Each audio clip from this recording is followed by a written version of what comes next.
सुप्रभात विद्यार्थियों। आज हम अध्ययन करेंगे आपके पाठ्यक्रम में सम्मिलित द्वितीय प्रश्न पत्र की पहली इकाई उपन्यास गबन जो प्रेमचंद कृत है उसकी भाषा शैली। यह प्रश्न महत्वपूर्ण बन जाता है। यह प्रकरण भाषा और शैली, प्रेमचंद के उपन्यास की भाषा और शैली किस प्रकार की है। तो हम इसको बिंदुवार भी लिख सकते हैं और एक निबंध की तरह भी इसका उत्तर दे सकते हैं। भाषा और शैली की हमें विशेषताएं बतानी है और उसकी प्रकृति स्वरूप। जीवंत और प्रवाहमय भाषा, ये एक बिंदु हो सकता है।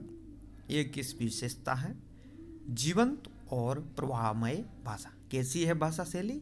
या प्रेमचंद कृत उपन्यास गबन की भाषा शैली की विशेषताएं बताइए। जीवंत और प्रवाहमय भाषा। गबन जो उपन्यास है वो सामाजिक पृष्ठभूमि पर है और इसमें जीवन जगत का संपूर्ण चित्रण उसके अनुसार तदनुकूल भाषा में है और इस उपन्यास की भाषा में जीवंतता है, प्रवाह है, वह जीती हुई है, जीवंत है, सजीव है और प्रवाहमयी है। बाधा नहीं पड़ती है। भावनाओं का आवेग और गंभीरता दोनों का भाषा में संयोग है। भाषा सामान्यतः बोलचाल की, यानी सब पढ़ने वालों को, पाठकों को आसानी से समझ आ जाती है। कहीं कहीं जहाँ मनोविश्लेषण किया गया है भाषा कुछ कठिन प्रतीत होती है। जहाँ मनोविश्लेषण की बात आती है, हिंदी के तत्सम तद्भव शब्दों के साथ उर्दू, फारसी और अंग्रेजी के शब्दों का भी प्रयोग किया गया। प्रेमचंद पहले तो उर्दू में लिखा करते थे, तो अरबी फारसी के शब्द भी आना स्वाभाविक है। उर्दू में सभी अरबी फारसी के शब्दों का संयोग है। इसके साथ ही संस्कृत के शब्द जो तत्सम और उससे रूप बदल कर बने हैं तद्भव शब्द भी प्रयुक्त हुए हैं और अंग्रेजी शब्दों का भी प्रयोग हुआ है। तो वहाँ उस समय का वातावरण और जो सामान्य लोग आसानी से समझ सकते थे उस प्रकार के शब्दों का प्रयोग किया। और इनकी भाषा शैली को हजारी प्रसाद द्विवेदी कहते हैं कि भाषा में बंगला का अनुकरण केवल शब्दों, मुहावरों में ही नहीं, नामों और विचारों तक में किया जा रहा था। प्रेमचंद ने पहले इन काल्पनिक करोंदों को ठोकर मार कर तोड़ दिया। उन्होंने हिंदी को हर प्रकार से हिंदी किया। उन्होंने हिंदी उर्दू भेद को कम कर दिया और भाषा में नई प्राण शक्ति फूंक दी। कहने का तात्पर्य है कि उस समय का उपन्यास भी बांग्ला उपन्यासों का और भाषा का अनुकरण कर रहा था और प्रेमचंद ने हिंदी को हिंदी किया, एक अलग तरह की भाषा शैली का प्रयोग किया। अब भाषा की जीवंतता और प्रवाह के बाद हम देखते हैं उसकी दूसरी विशेषता, वो है शब्द योजना।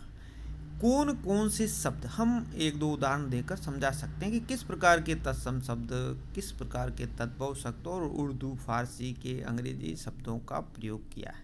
तत्सम शब्द वो हैं जो आप उपन्यास पढ़ोगे तो पता चलेगा, जो संस्कृत शब्द है, और तद्भव शब्द जो उसका रूप बदलकर हम प्रयोग करते हैं वो शब्द है। अब जो उर्दू फारसी के शब्दों का प्रयोग किया है वह भी उदाहरण दिए हैं: मैसर, नाहक, तकसीम, फजीहत, मुरवत, इनकार, मिन्नत, खुशामद आदि। अंग्रेजी के शब्दों का भी प्रचलन है: इंस्पेक्टर, डिप्टी सुपरिटेंडेंट, बगलिंग, municipal board, high court, commissioner, court, home secretary इत्यादि। ये केवल उदाहरण दिए। इससे भी उपन्यास 200 से अधिक पेज का है, तो उससे भी अधिक शब्दों का प्रयोग किया गया है इसमें। यह मुख्य और हम भी विस्तृत उत्तर न लिखें क्योंकि हमारी शब्द सीमा होती है 500 शब्दों की, उसमें ही हमें उसका उत्तर लिखना होता है जो निबंधात्मक प्रश्न आते हैं। अगली भाषा की विशेषता है प्रेमचंद की लोकोक्तियों और मुहावरों का प्रयोग। लोकोक्तियों और मुहावरों के प्रयोग से भाषा की शक्ति बढ़ती है और वो भाषा समृद्ध बनती है और उसकी संप्रेषण शक्ति बढ़ती है। और उन्होंने बहुत सारी लोकोक्तियों और मुहावरों का इस उपन्यास में प्रयोग किया है।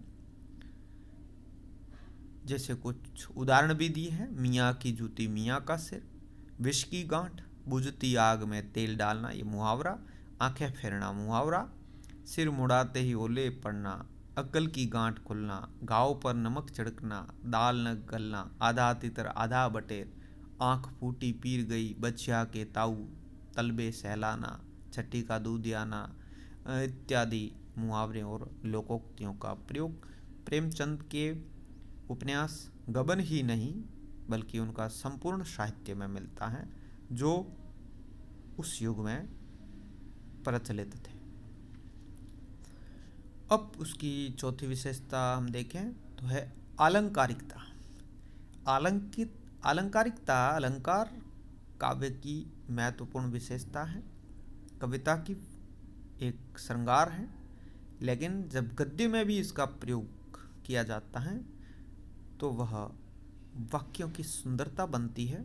उपन्यास में इसका प्रयोग करते हुए भाषा को कहीं कहीं अलंकारिक किया है और वहाँ भाषा काव्यमयी हो गई है। गबन में कई अलंकारों का प्रयोग किया है, उपमा, उत्प्रेक्षा, रूपक, अतिशयोक्ति, अन्योक्ति आदि। जैसे परिवार तुम्हारे लिए फूलों की सेज नहीं कांटों की सैया है, मैंने जालपा को जिस सूरत में देखा है वह मेरे दिल को बालों की तरह छेद रहा है, श्रद्धा और प्रेम का कवच पहनकर वह अजय हो जाता है। यहाँ क्रमशः उपमा और रूपक अलंकार है। तो कई अलंकार आपको मिलेंगे इस उपन्यास में।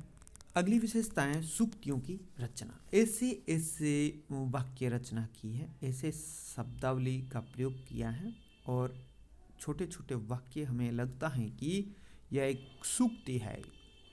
प्रेमचंद ने अनेक प्रसंगों में सुंदर सरल स्मरणीय सूक्तियों की रचना इस उपन्यास में करता है। जैसे प्रेम आत्मा को तृप्त करता है, अनुराग स्फूर्ति का भंडार है, मरना जीना तो संसार की गति है, उत्कंठा की चरम सीमा ही निराशा है, पूर्व जन्म के संस्कार केवल जन्म को समझाने की चीज है, आशा का विलंब ही दुराशा है, जहाँ विश्वास नहीं वहाँ प्रेम कैसे रह सकता है, विजय बहुमुखी होती है पराजय अंतर्मुखी। तो ऐसी सूक्तियाँ गढ़ करके आम जन में विश्वास पैदा किया है और हिंदी भाषा को इन्होंने सब तक पहुंचाया है, सर्वसुलभ करवा दिया है। और हम जब इनके उपन्यास पढ़ते हैं तो हमें भी अपने से लगते हैं, हमें लगता है कि हमारे आसपास की कहानी है। और गुलामी के समय में लिखे गए उपन्यास, 20वीं शताब्दी में लिखे गए, 1931 के आसपास ये उपन्यास लिखा गया है, आज भी वह इतना प्रासंगिक है। उसकी घटनाएं, उसकी भाषा शैली, उसकी सूक्तियाँ, उसकी शब्दावली। तो ये इनकी भाषा की विशेषता है। प्रांजल भाषा हम इसके अतिरिक्त कह सकते हैं। प्रांजल है, भाषा सरल है, सबको समझ वाले हैं, भाषा की संप्रेरण शक्ति बहुत अच्छी है, सभी सब शक्तियों का प्रयोग किया है। इसके अलावा भी हम भाषा की ये विशेषताएं बता सकते हैं। अब हम देखते हैं भाषा के साथ शैली बहुत महत्वपूर्ण हो जाती है। गबन में प्रयुक्त विविध शैलियाँ। किसी भी कृति का सौंदर्य अभिवर्धन में भाषा के साथ शैली का भी योगदान पर्याप्त मात्रा में रहता है। गबन में विषयानुकूल तथा प्रसंगानुकूल शैलियों का प्रयोग किया गया। सबसे पहले हम देखें अलग अलग शैलियाँ होती है और गबन में कौन कौन सी शैलियाँ प्रयुक्त हुई है। वर्णनात्मक शैली। वर्णनात्मक शैली प्रेमचंद ने कथा विकास तथा विचारों का स्पष्टीकरण करने के लिए वर्णनात्मक शैली का प्रयोग किया है। जैसे रमानाथ की बारात का वर्णन या देवी दिन के घर का वर्णन। तो ये वर्णनात्मक शैली जब उनको विचारों का स्पष्ट करने के लिए और कथानक के विकास के लिए जब जरूरत पड़ी तो इस शैली का प्रयोग किया। फिर आती है चित्रात्मक शैली। कहाँ प्रयुक्त हुई है इस उपन्यास में। प्रेमचंद भावनाशील साहित्यकार थे, अतः उन्होंने गबन में अनेक स्थानों पर चित्रात्मक शैली का प्रयोग किया, जहां उन्होंने कुछ वर्णनों में अत्यंत सूक्ष्म किंतु कलात्मक रेखाएं अंकित किए। पाठकों के मस्तिष्क में विषय वस्तु चित्र के समान अंकित हो जाती है। चित्र के समान पाठकों के मस्तिष्क में विषय वस्तु का अंकित होना, जैसे यह कंगन तो देखा, बिल्कुल पक्की जड़ाई है, कितना बारीक काम है कि आंख नहीं ठहरती, कैसा दमक रहा है, सच्चे नगीन है। तो इस प्रकार आप भी जब प्रश्न का उत्तर दें तो कुछ उदाहरण आपको भी याद होने चाहिए, एक पंक्ति दो पंक्ति हमें लिखनी चाहिए, ताकि हम उस अपने विचारों को अच्छी तरीके से अभिव्यक्त कर सकें, प्रभावशाली बना सकें। अगली उनकी शैली जो इस उपन्यास में देखी जाती है, रेखा चित्र शैली। ये रेखा चित्र नहीं है, शब्दों के माध्यम से चित्र है। विशेषतः व्यक्तित्व अंकन में इस शैली का प्रयोग किया। कोई भी व्यक्तित्व चरित्र चित्रण करना हो किसी का तो इस शैली का है। जैसे रतन सांवली सुगठित युवती थी, बड़ी मिलनसार, जिसे गर्व ने छुआ तक न था, सौंदर्य का उसके रूप में कोई लक्षण न था, नाक चपटी थी, मुख गोल, आंखें छोटी, फिर भी वह रानी सी लगती थी। ऐसा लगता है कि वह चित्र हमारे सामने आ रहे हैं। रेखा चित्र शैली। आगे है आलंकारिक शैली। इसका प्रयोग भी अनेक स्थानों पे मिलता है।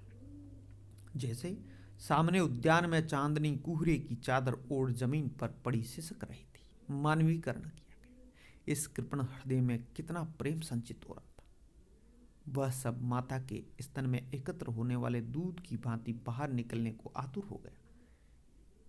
तो इनमें उत्मा रूपक उत्प्रेक्षा अलंकार का प्रयोग किया गया। पांचवा व्यंग्यात्मक शैली। कहीं कहीं उन्होंने व्यंग्य किया है। प्रेमचंद ने इसका भी कुछ प्रसंगों में आवश्यकता अनुसार, जैसे चढ़ावे में चंद्रहार न देखकर जालपा कहती, हाँ देह में एक आंख के न होने से क्या होता है, और सब अंग तो होते ही हैं, आंखें हुई तो क्या और न हुई तो क्या। यानी उसके जब चढ़ावे में चंद्रहार नहीं आया तब उसने यह पीड़ा व्यक्त की थी, और इसमें भी व्यंग्य किया है, कटाक्ष किया है।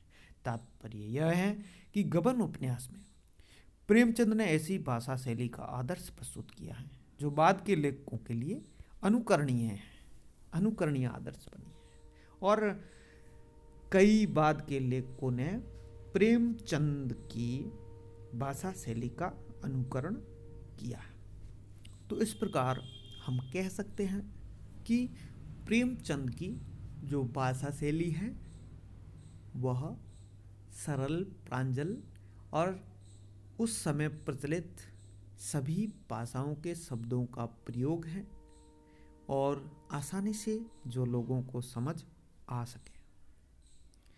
उनकी जो शैली है वो शैली का हर प्रकार उस उपन्यास में विद्यमान है। और आज भी जब हम पढ़ते हैं तो ये हमें अपनी भाषा लगती है। खड़ी बोली हिंदी का इसमें प्रयोग है। खड़ी बोली हिंदी कहते हैं हम, जो हिंदी पढ़ रहे हैं खड़ी बोली हिंदी, इसके साथ अन्य भाषाओं की भी शब्दावली का प्रयोग किया है, क्योंकि प्रेमचंद स्वयं पहले उर्दू में लिखते तो उर्दू के काफ़ी शब्दों का प्रयोग इसमें मिलता है, जिसे हम हिंदुस्तानी भाषा भी कहते हैं। तो इस प्रकार आज हमने प्रेमचंद के उपन्यास गबन की भाषा और शैली का अध्ययन किया। तो काफ़ी कुछ हम यह पढ़ चुके हैं। आप भी इसको अच्छी तरीके से पढ़ें, नोट करते रहें। परीक्षा आपके अवश्य होगी, तो पूरी तैयारी में रहें। कोरोना की वजह से काफ़ी समय हमने व्यतीत कर दिया है जो व्यर्थ गया है। अगर हम नहीं पढ़े हैं तो अभी भी हम जाग सकते हैं और अच्छे तरीके से अध्ययन कर सकते हैं। इस YouTube चैनल पे मैं डाल रहा हूँ, तो यह आप सब्सक्राइब ज़रूर कर लें और बेल आइकन पर प्रेस कर लें, ताकि जो भी वीडियो है आगामी वो आप तक नोटिफिकेशन आ जाएगा कि यह वीडियो डाला गया है सर के द्वारा, और हम इसको देखें। और इससे पूर्व जो भी इस चैनल पर वीडियो डाले गए हैं वो आप अवश्य देखें, आपके पाठ्यक्रम से संबंधित है, जो जयनारायण व्यास विश्वविद्यालय द्वारा निर्धारित है। आज इतना ही, धन्यवाद।